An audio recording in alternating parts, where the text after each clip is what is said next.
If you don't have the money and you aren't in the position to buy the property, don't buy the property. But that would be my position representing my seller, because it's not going to put my seller in much of a better position than just waiting for a better buyer. So I don't take them. I've been offered them. I don't take them. I don't Yeah. encourage my sellers to take them. So no, I don't. I think that here's the thing. Like, usually they have something to sell, so therefore they're trying to still get into this property without selling their property. That's generally the scenario. And if they don't have an agent that's doing a good enough job on their sale, then that's a problem. And we're going to be stuck in this holes if they can't get their job done. Oh, well, no, maybe miscommunicating here. Not the contingent ones, but the actual subject to ones like when investors buy, right? And Uh, investors do like a down payment of like 10, 20, 30, 40K, and then a certain amount of monthly, and you're getting full market value, if not a little bit more, right? okay. With whatever, a 10-year balloon or a 15-year balloon, or they Okay. make or a hybrid where you make the owner the seller at the bank, right, with a Yeah. certain interest rate. And What's so the benefit for the seller though? the benefit from the seller actually, you don't have to pay a buyer agent. They save money on that. The listing agent gets there, whatever, 2.5, 3%, whatever it is, right? And then the buyer pays closing costs, and they get full market value, or if not, real close to or above it sometimes, depending on the terms monthly. The Right. risk would be where if that buyer who rents it out or does a lease option and he defaults, he gets abducted by Yeah. an alien. Well, it's written in the agreements that if they are late by 30 days, the third party real estate lawyer will transfer the deed back. Up Yeah. front, it's or in the real estate lawyer third party unbiased position to protect the seller, Mhm. right? And also a buyer would never want to default on payments because, well, they'll lose that Lose 10, their 20, down. 30, 40K, Yeah. right? Yes. So So I have done this before. Um, it really just depends so much on your seller and if they want to, if this is more of an investment property for them or they want to become more of an investment type of, holder. Because right. that's really what that is. Well, Because 30 years, right? But if they're doing it traditionally their yeah, own way, it's 30 years, right? yeah, With this one, it's like 7 years, 10 years, right? It's a yeah, balloon payment. yeah. And again, And can they the financially afford that? I've got some people who've been able to afford that and are fine with that. And then I've got some people, of course, that they can't financially do that anyway. I have a right. seller who wanted to do that. He thought it was a great idea. He was also a lawyer, and he thought it was a Uh, great idea because he was crossing his fingers that the buyer was going to default. Well, sure enough, the right. buyer default, because I said, this isn't a really strong buyer. And he's like, Mm, great, well, if he's going to give me $30,000, I'll take it. And then if he defaults, I get the property back and his $30,000. right. So it's a And the little more, monthly rent that he's been getting. Yeah. yeah, and the monthly rent, yeah, monthly payments he's been getting. So I mean, he's more of a little bit more of a shark, and he was interested in that, but Right. it's definitely not something that most humans can afford to do. Well, another objection is you're saying, well, they need a money for the next house they're buying. Well, you can write a lease option agreement Yeah, to satisfy the lender on the house you're buying. And as soon as that house you are yes. buying closes, then change it to subject to. Yeah, But so you I guess pass my it. question for a normal person who doesn't want to hold it, who doesn't want to be an investment holder, right? Who doesn't want to be a landlord, who doesn't want to deal with all that, I would never encourage them or push them into this if they're not in that situation to try to solve a problem of selling their house. Right. But the thing is, they're not going to be a landlord. Anything that breaks, or all the collection with rent and all that, Yeah, the they're buyer legal. investor does it. Yeah. Yeah, And they're not legal. the owner. So Right. that's not a problem either. So I guess so that just kind of goes back to it depends on what the purpose is and what their goal is, Yeah. because I do see people that give this as an option. I was presented this as an option from another agent who Right. couldn't get their financing together with their buyer, and they're like, but they have all this money down and we just do a care, blah blah blah. Um, Yeah. it has to be beneficial to the Yep. party, and it has to be their goal. And I never would push my client into something. And I know you Right. wouldn't either, but this is just for whoever's listening, because we get this with agents. This is why agents get a bad rap. is because they're going to move them into something that's not necessarily the most beneficial scenario for the client because they want to get the house sold and they want their paycheck. Yep. Another one, yeah, like one of my clients said, like, oh, well, I have plans for this money to be able to Yeah. buy down this other property, another property. Well, for your goals, then great. This isn't an option because Yeah. you have other plans that you need the POCO money. And this Yeah. other off market one I'm doing, she doesn't want to get capital gains, right? Because she retires in 6 years. So for her, $10,000 down, but to recoup what she's put into the house to fix it up a little bit is great for her monthly payment, right? Of Right. whatever, Avoiding capital gain. $2,100. And Yeah. then that 7 year balloon, because she retires in 6 years. So she's okay getting the balloon in 7 years and she gets above market value. So Yeah. for See, her, it's a great situation. that's a great situation. Yep. Yep. You know, when we talk about, even with all this commission talk that's been going on, all the, the lawsuits with commission and everything, the one thing that's really been removed from our jobs is that communication piece and really putting the client first. Because so many agents, because they're not making enough money, they are desperate for their paycheck. I can always tell which ones they are when they call me because they're really just pushy, pushy, pushy, pushy, because they're so focused on the paycheck and they stop being focused on the person.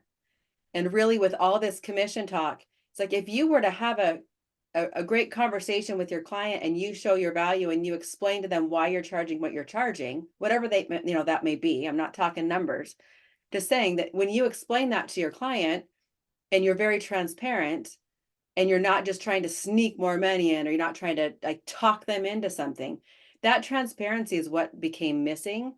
And that's why people hate realtors. That's why they're like, I'd rather sell my house by myself, because they've had a really bad experience where someone's tried to take advantage of them. And I mean, that's the difference maker between you and the other agents that are out there. If you're here and you're learning and you've been following me at all, that's the difference maker. I have clients who offer to pay me more money than I've even charged them. More, who does that? Let me give you an extra $10,000, Lisa. Okay, I guess I'll take it, right? But because it's the transparency and the honesty and the service that you provide is so much different. So with any type of deal, I would always ask myself, is this the best situation for my client? And then have a lot of conversations surrounding that. And here's the other part of this one. When your client says, um, sometimes a client will say yes, they'll say like, okay, but I would always press a little bit further and ask more qualifying questions. Why are they saying yes? Is this really their number one option that they want? Or do they feel like they don't have any other like options? Right? Right. Because Like the one seller that said no because he wanted to just do traditional. So, yes, and yes, I said, oh, yeah, for sure. Then that's what you want. Then that's what we do. Because, that's what we do. yes, you could, if you're okay waiting with the projected market increase of activity after the holidays in January and hopefully interest rate cut sometime in January, but maybe not. But Yep. seasonality is a lot more uptick and you're okay, Yeah. then let's wait.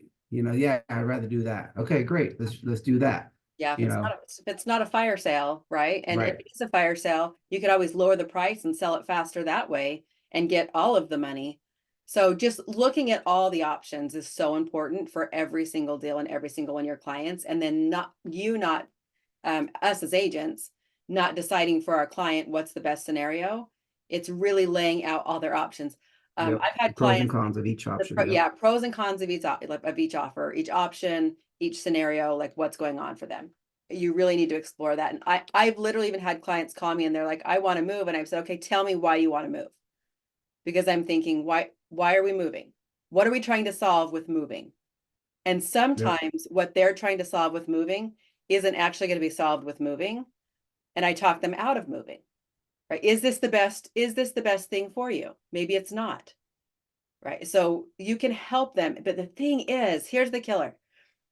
When you provide that type of service and communication, you help your clients in such a relational way and you care about them. When you do that, that person, even if they were to not move, they will send so many other people. This is when you get into so many more referrals that you don't ask for. They'll send you so many more people because you weren't tied to the paycheck. You weren't so interested in just helping them do whatever they say, right? Because you're going to get a paycheck from it. You get a good reputation. Get a really good reputation. Awesome. Yeah, Good. along those lines, like you said, like you got extra that you didn't ask for. I mean, I didn't get 10,000, but I got 25 extra because they were so happy with.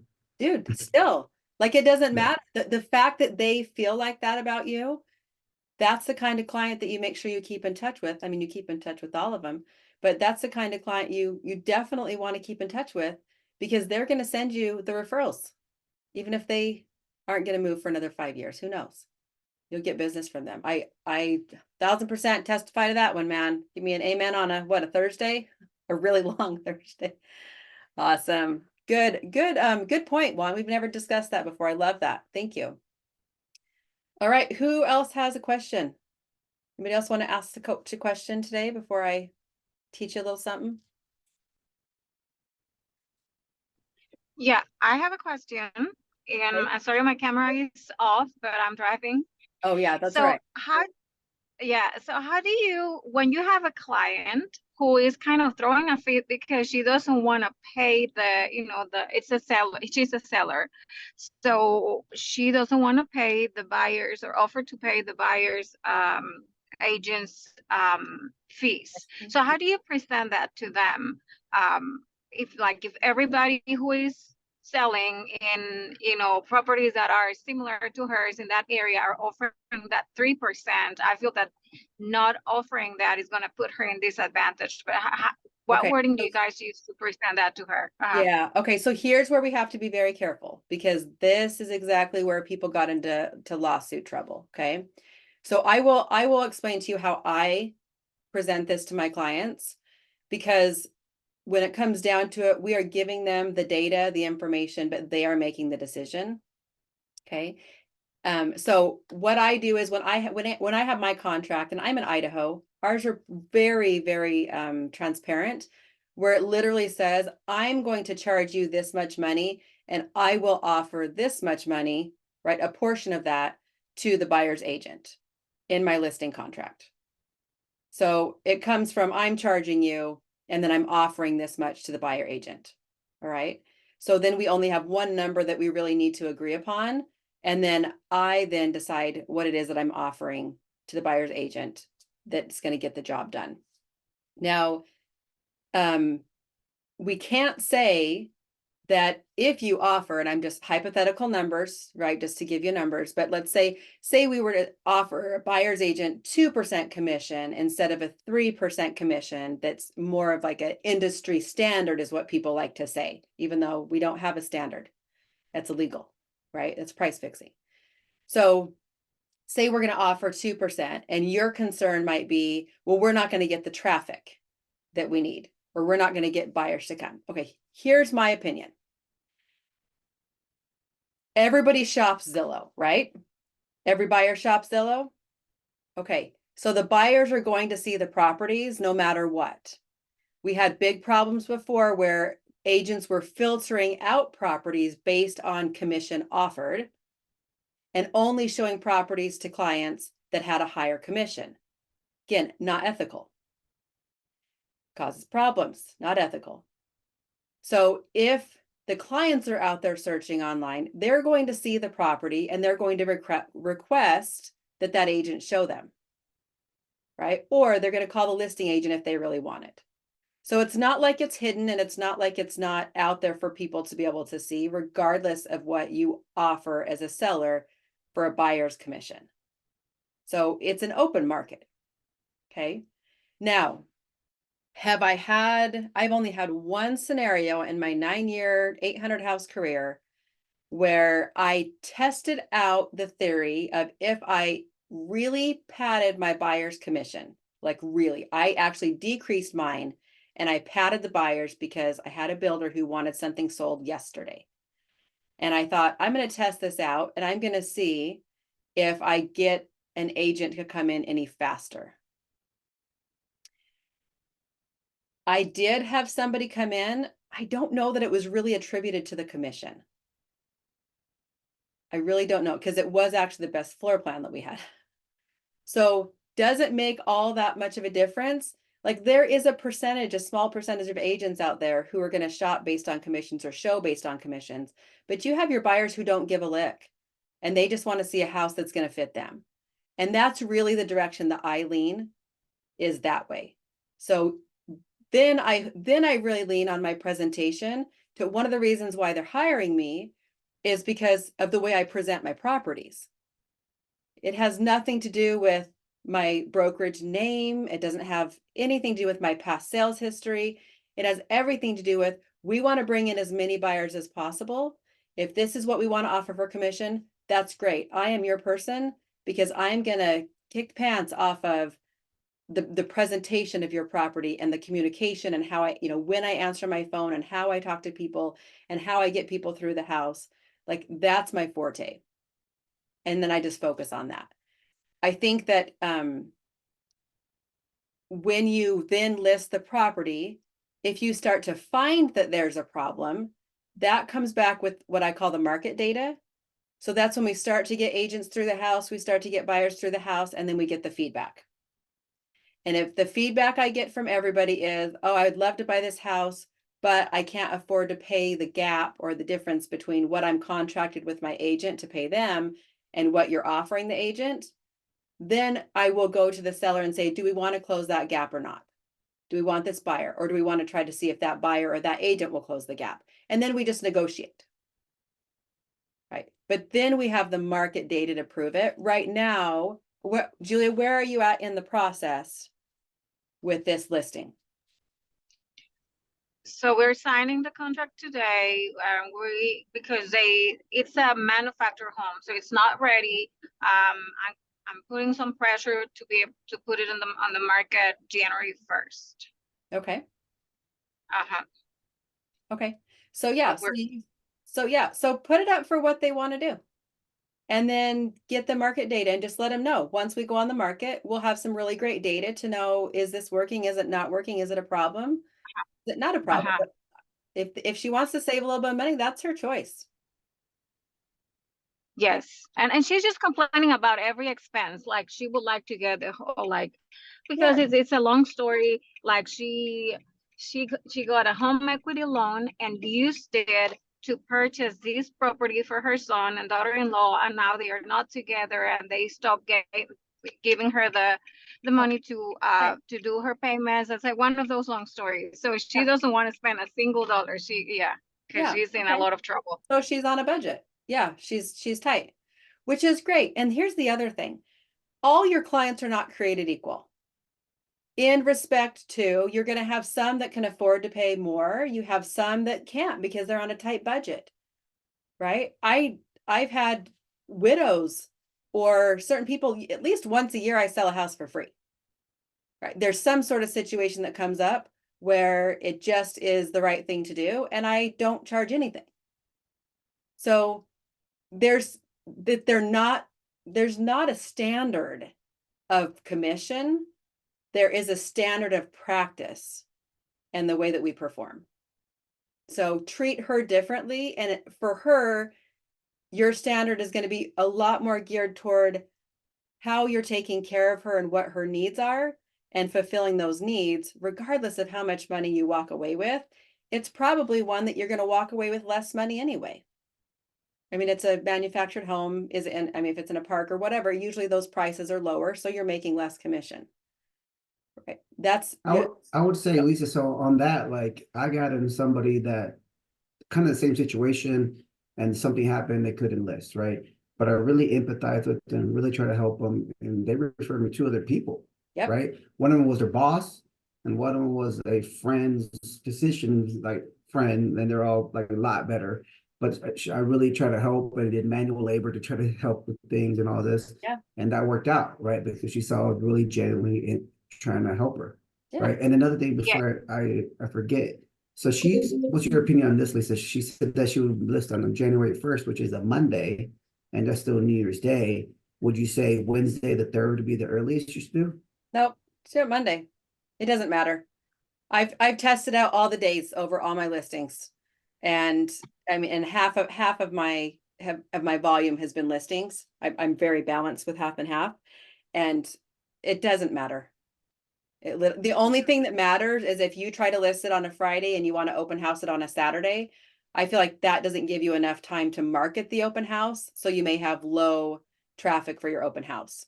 So if you plan an open house the first weekend, you probably need to get up by Tuesday, Wednesday. So you at least have a few days to be able to market for your open house to get higher traffic. That's the only thing that I can really tell makes a big difference. Other than that, the whole like specific days that it gets listed, it really doesn't matter. It doesn't matter enough to change your it doesn't matter enough to change your outcome.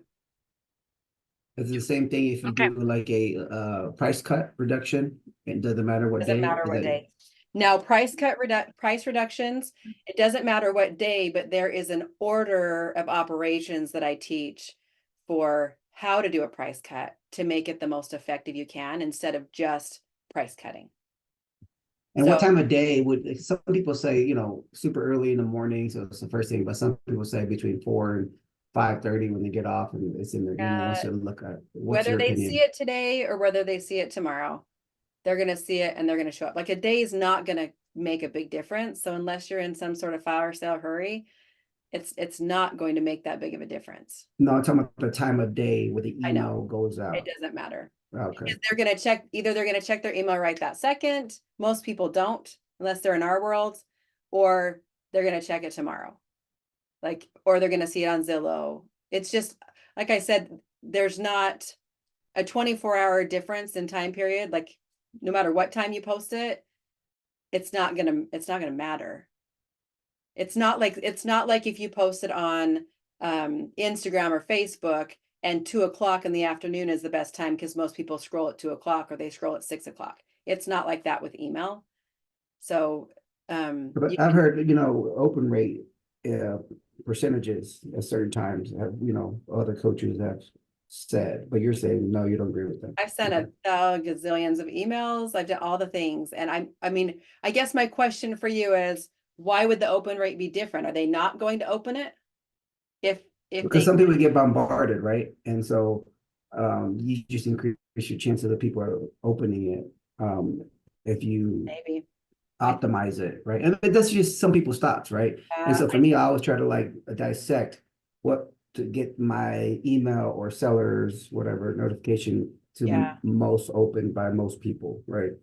Yeah, so here's the thing. I think and that actually brings us to a really good point of, are we getting in the weeds with so many little specifics that we're just kind of not focusing on the right things? And maybe it's an unpopular opinion, but open rates for a price change or for a listing, they're not something to even worry about focusing on. That's not, number one, it's not something that's going to change the number. I don't know. It's not going to change the number of people who comes to see the house. You could do all those things all day long, but if you have a crappy presentation, terrible photos, really bad order, terrible description, and you don't answer your phone on time, you're not selling the house anyway. It doesn't matter who's going to open their email. So most agents don't optimize the front end, and then they're hyper focused on the back end, which is the social media and the open rates and all that kind of stuff. And we haven't figured out how to do our jobs with excellence, but yet we're hyper focusing on the things that don't matter. That's my opinion. And again, my houses always sell. Like, we're always maxing out, and I've done this so many times and I've tried so many different things. That's not something I've ever needed to focus on, because when I do my job well, we are always driving traffic to our listings. We're always getting the people in. And there's other things that matter on how you do them that will actually move your needle with your listing. But open rates are not one of them that I would ever focus on. So that's just my opinion. And I don't know, there's so many different coaches and everybody's got like a niche and everybody says how they're going to do it. And I'm not the fancy person. I'm the person that gets in the mud and I do a freaking good job and I represent my clients well and I get the job done. And in my world, if someone comes to me and says, I have this listing and if it sells, and I'm like, no, no, no, no, no. If is not a word in my world. Do you want to sell your house? Like, yes, I want to sell my house. Okay, when the house sells. it's not like failure is not an option. Right? So it's always the house will sell, and I have figured out how to get the houses to sell over and over and over and over again. And if you've ever gone through my Kickstart course, I've got a really great example in there of a home that was on the market for 280 days, had 4 offers, all fell apart, and the client calls me. This is not my client, by the way. They look me up because of my reputation, and they said, we are frustrated with our agent and we need our house sold. And I said, great, I can't help you while you have an agent. You need to deal with that, yourself. And they fired their agent, and they called me the next day, and I had their house on the market the next day. Paper trail, by the way, guys, because they turned me into the commission thinking I did something wrong, which I didn't. But had the house on the market the next day. I had an offer the next day. I didn't change the price either. This was not a price problem. And it actually was not a staging problem either. So there were other things that were wrong with the way this agent was doing their job. And it was so funny because that agent turned me into the real estate commission. So I get a phone call and I get investigated, and I had to give him all my text messages and all my everything. He thought I poached his client, and he thought I had someone to buy the house and that I double-ended it. Not true. We had 4 showings and an offer the first day I put that house on the market. And that offer went through and we closed within 30 days. It's how you do your job. It's how you do your job. It doesn't matter how many people we don't have to talk people into doing it when we do our job well. So brings up really good points. And again, if you don't like me, don't follow me and don't listen to me. But I've sold a whole lot of houses and made a whole lot of money. And I've done this so many times. There is a way. And it doesn't have to be fancy. Which brings us to some interesting numbers, actually. So I want to share these numbers with you really fast. And there's one more number right here that was shocking to me. So shocking. Okay. So I'm going to get my cheat sheet here because got to remember my numbers. Okay. So 12 is the number. This is 2023 stats. Okay. This is our reports that come in from NAR. 12 is the number of houses that the average agent sells in a year, sold in a year. Okay, 12 in 2022. 3.4 million is the volume, okay, that people are making in that 12 units. Veronica, I will answer that question in just a second. So yes, you don't get yourself in trouble. There's a process for that. 30 hours is how many average hours an agent is working. So we're selling 12 houses, but we're working 30 hours. That's crazy to me. This is also so shocking. 27% is repeat business from past customers. 27%. Okay. And then 24% is referral business.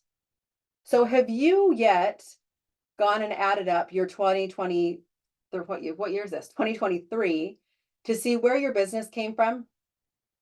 I do tally marks.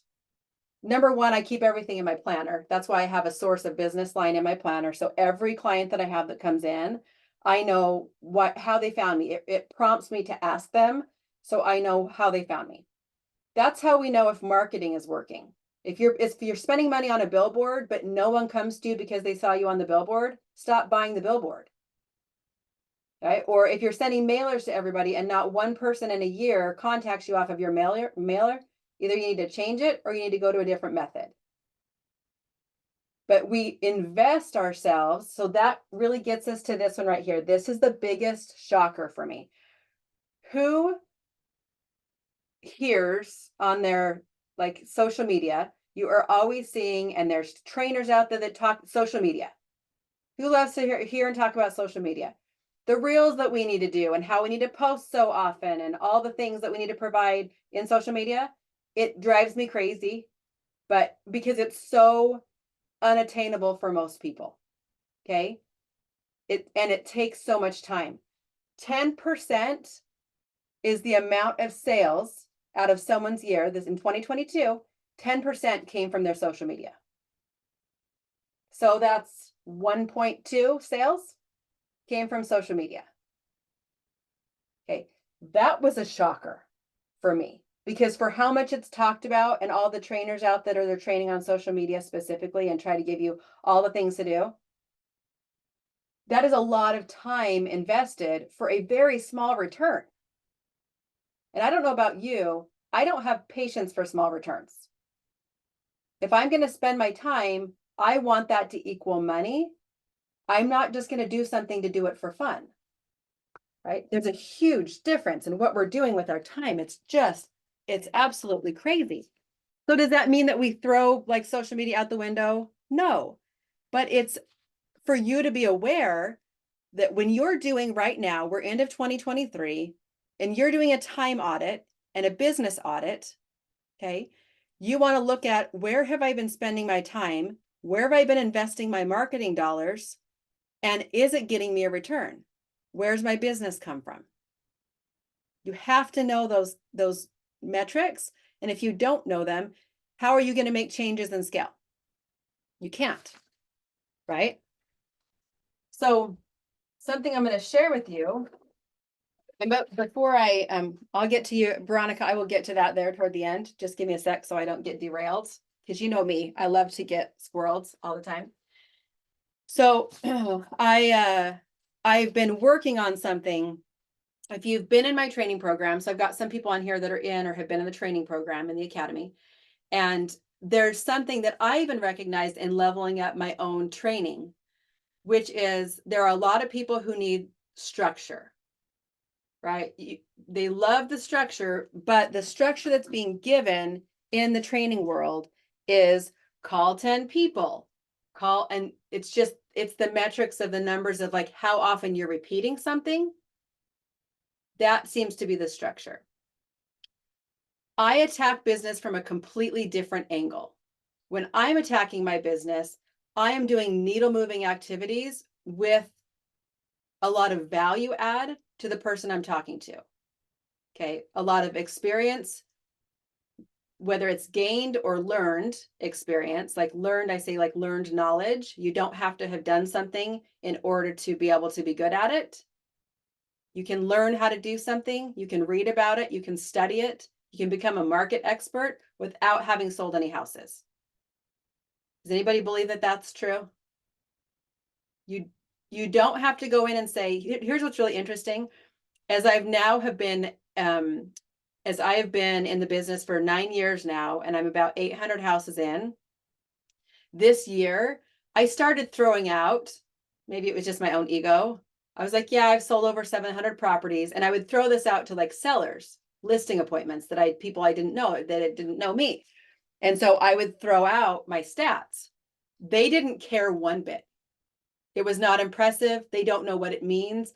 Other agents may know what it means, but most people don't know, like they don't know what it means. They don't care. They care, I have a problem. How can you help me? That's what the clients care about. So if we're gearing ourselves toward that, we have greater success. We don't have to have all the history. So don't let that be something that stops you. So I have a high profit agent model. How are you going to get higher profit? Okay. Now, a lot of trainers out there are going to say, oh, well, if you want higher profits, charge more money. If you want higher profits, go after the bigger listings. But you still have to know how to do your job, and you don't ever know what type of listing is going to come into your lap.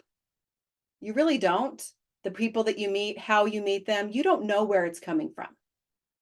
And if we brush off the people that have the manufactured homes and the people that are low dollar, we are missing out on so much opportunity to serve. And my biggest sale ever, my biggest sale was 3 million. Okay. $3 million listing is single family residence, beautiful home. That is huge. That was actually got me an Inman, because that's huge for our area, even in Boise, Idaho. So that $3 million listing was derived from a $120,000 disgusting manufactured home that had 5 dead cats in it. That's where my $3 million listing came from. Yeah. And hundreds of thousands of dollars in commission in other deals from that same person. That was the buyer that I represented. I didn't even I represented the seller. I happened to represent the buyer, performed in a stellar manner, and then he picked me up to hire me to do so many other things.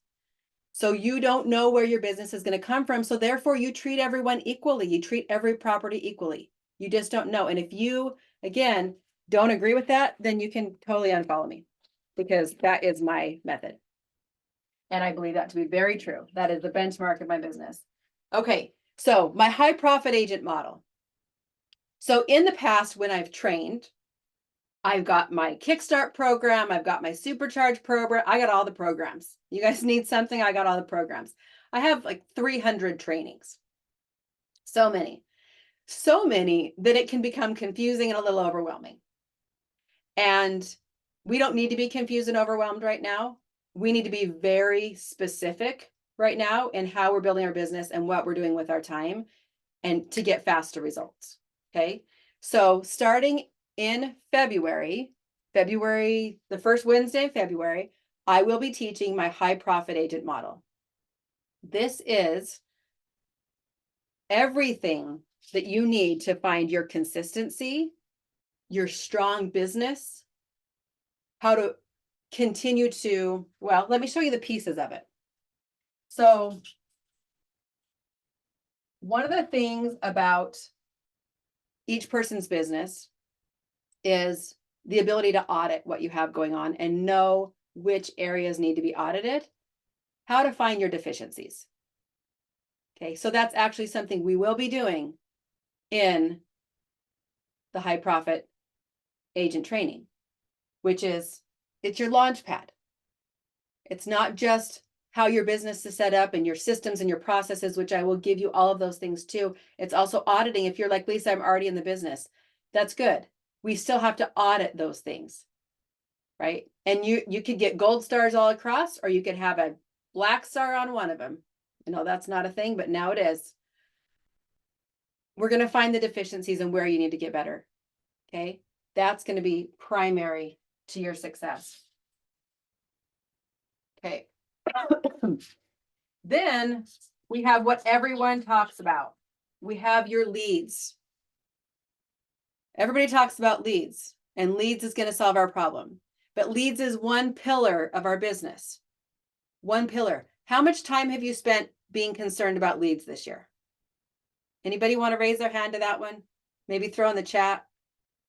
Have we been really concerned about our leads? Where am I going to get more leads? When's the next lead coming? What's the best lead source? I will tell you, I've been doing Ask a Coach now for, gosh, it's been what, 2-ish, 3 months maybe? And the highest volume of questions that I get has everything to do about leads. Leads, where do I get leads? What are the best leads, right? Okay, leads is a pillar. I'm going to teach you everything around leads. And here's the thing. I'm not going to tell you, go do all the social media because that's your best lead source. Go do all the YouTube videos. That's your best lead source. Go pay for all the Zillow leads. That's your best lead source. I'm not going to tell you that. I am going to teach you the aspects of every single one of them. And we are going to hone in on what your skill set is good at, like what you love, how you get your business, how you want to get your business, how you want to build your business, your individual people. So there's not a blanket answer. I've got one gal that just door knocked. I would not door knock to save my life. Never have. But yet she just door knocked one of my agents in the academy, and she got a $625,000 listing, and she's buying a $625,000 house from a door knock, right? Because she was good at it. She likes it. Everybody's got something different. So we're going to talk through all those, but you're going to have my leads flywheel. So there's a system for all of this. Okay, systems, processes. All right. Then our next pillar is our sales. So we focus so much on leads that sometimes we forget that pillar of sales, which is how good are we at selling? What skills do we need? How are we presenting? What's the conversation look like? So you can continue to get better at sales. so you convert more people. Right? So it's not about the number. So a lot of training programs teach, if you call 100 people, 10 are going to answer you. Statistically, yes, that's true. What if you could call 100 people and you could get 25 to answer you? What if you became so good at your job that your conversion rate was so high that you needed so many less leads because you converted more? So those sales skills, very specifically, are an important pillar in your business. Then this is your third pillar, which is referrals. You have to have referrals, but we don't need to ask for them. So when we do good at all of these other things, when we're excellent and executing with excellence with our systems and the processes and our leads and our sales, then the referrals, I do have a referral system, okay? But you don't ask for them. It never has to be in your email signature because people will know that they're going to want to come back to you and they're going to want to send people to you. So those really small numbers of 27 and 30 whatever percent for our referral and repeat business, I think they were actually both in the 20s. They went down 27 and 24% for referrals and repeat business. Could you imagine if your business was 95% referral based? That changes what you spend your time on, doesn't it? Now you spend so much more time on selling. And then that exactly, a little thing here. Then we start to scale your business. Once you have the entire process in place, then you're able to scale your business. So people ask, how do you sell 120 houses, Lisa? Because all of these things were in place. And as soon as all of these things were in place, I could continue to scale. And I could scale again, and I could scale again, and I could scale again. To where 95% referral and repeat business, like clockwork. For what, 4 years into my business, I had done this so well. That's what I'm going to teach you. And we're going to go in depth, but also I'm going to give you my expert realtor system, my attract to close buyer system, my pitch to close listing system, the wow client experience system, profiting through adversity, and my no ask referral ramp method. You don't have to ask for it.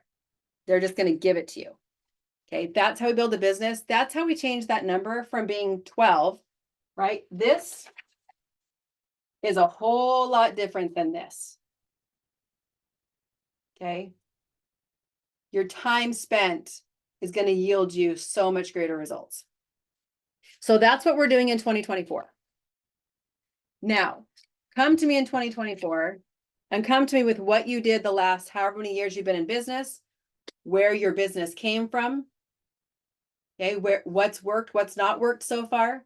When you join the academy, you actually come in and do a one-on-one coaching call with me for now, right? I'm going to keep those free for now. $500 value. I charge $500 an hour for coaching sessions. But when you come to the academy, we do a coaching session. We will go over your specific data in your business so that we can give you a path, right? And start to see what skills you have that you like, that you're good at, so we can see which direction you're going to start to kind of go.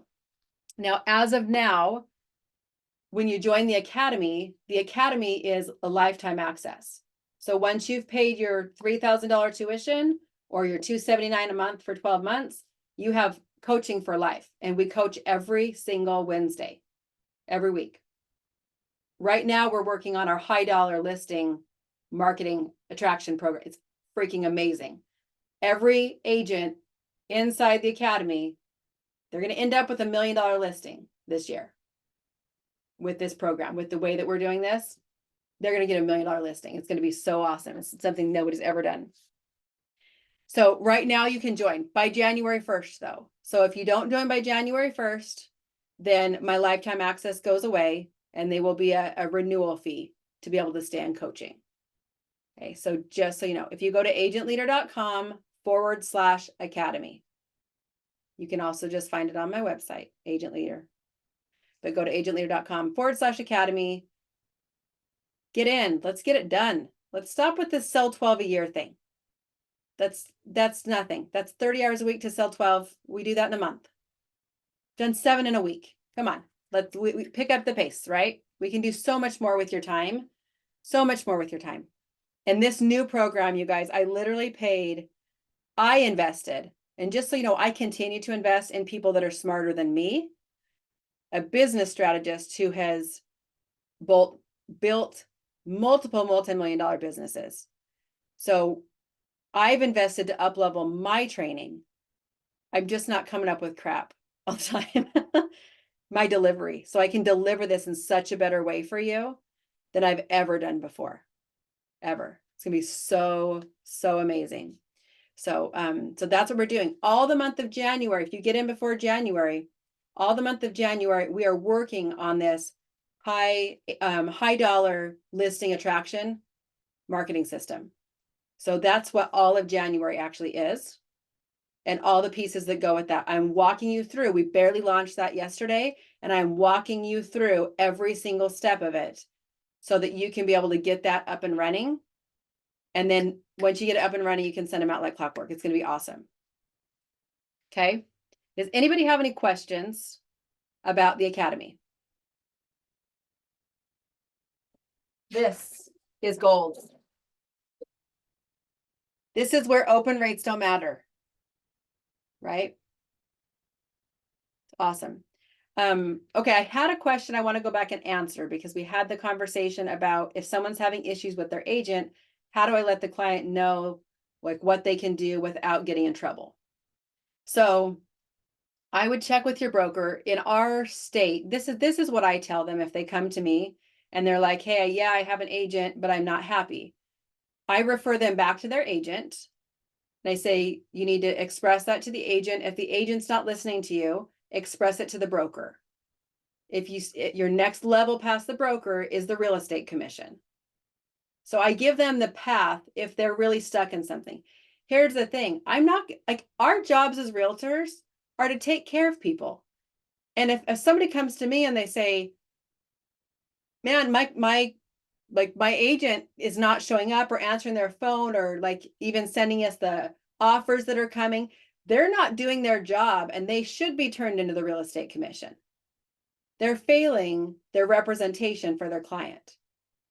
So what I recommend is always talk to the agent. If the agent doesn't listen, talk to the broker. If the broker doesn't listen or nothing changes, then you just call the real estate commission. Or you can ask to be let out of your contract. Now, people don't have to be let out of their contracts. My favorite client ever, I will never change his name in my phone. Hold on, I will tell you. So I had a client call me and I provided a bunch of information. He wasn't my client, but he called me on a listing. Wasn't my listing either. And I provided a bunch of information for him. And then I asked him about what was going on with him and, my process, right? Part of my sales process. So I did that. And then he said, well, my agent won't show me the house, blah, blah, blah. Like he had complaints. And I said, well, call your agent or call the broker. And I gave him some pathways to be able to get some help. So he calls me 5 months later. So I have him in my phone as guy who hates his realtor. That's how he was in my phone. So I get this call one day from guy who hates his realtor. And I was like, hello. And he's like, hi. And he's like, okay, we're ready to buy a house. And I was like, okay. And he goes, we waited out our agent. They had a contract, a buyer's rep agreement with their agent. They were so unhappy with their agent. He waited out the agent for 5 months until their contract expired so he could call me so I could help him. Isn't that crazy? So I had a question from an agent the other day who said to me, well, if we give someone too much information, they're just going to go take the information and then they're just going to go use it like with somebody else.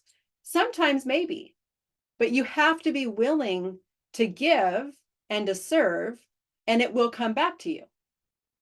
And that specific man, we bought a house Yes. So we ended up working together, got him to my lender, all the good stuff, got him a great deal. That was 5 years ago. He's been in his house. He calls me this year because my amazing follow-up plan that I have. He calls me this year and he says, hey, my parents passed away. I need to sell their house and they have another lot and they have another house. Great. Game on. So then we took care of him. There's no other question in his mind who he's going to use. That's the type of service I provide to my clients. That's why they keep coming back, right? It's all the things that I'm doing in between it, and it's unconventional selling process. It's not what you're taught mainstream selling. I've never read a sales book, but I do relationship marketing very well. And that's what I will be teaching you. So gotta love him. He will always forever be in my phone as guy who hates his realtor. I always know who he is. It's awesome. Okay. All right. Well, I hope you guys, it's 10 o'clock. It's been a while.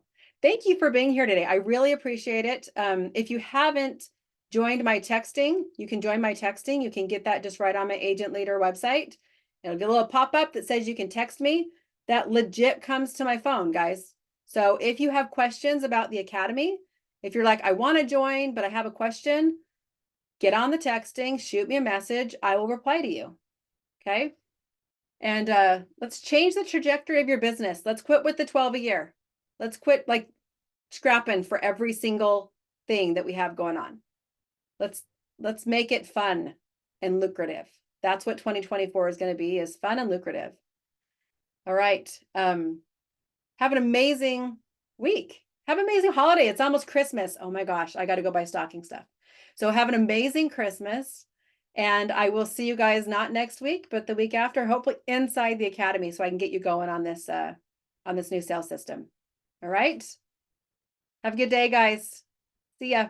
Hey, real estate agents. What's the most embarrassing thing that's happened to you in your real estate business? You want to know what can be embarrassing? Asking questions, asking for help. You know what's even more embarrassing? Failing because we lack the ability to ask for help, or we didn't have the right source. We couldn't find the right people to ask for help from. I'm inviting you to come to Ask a Coach, where you can ask a high-performing realtor, certified life coach, certified high-performance coach. I am here to answer your questions, to help you and to coach you to be your best self possible, so that you can be able to navigate the crazy market that we're in right now. So join me on Thursday, and I would love to coach you on whatever question that you have that's going to help you to get to your next level. I'll see you there.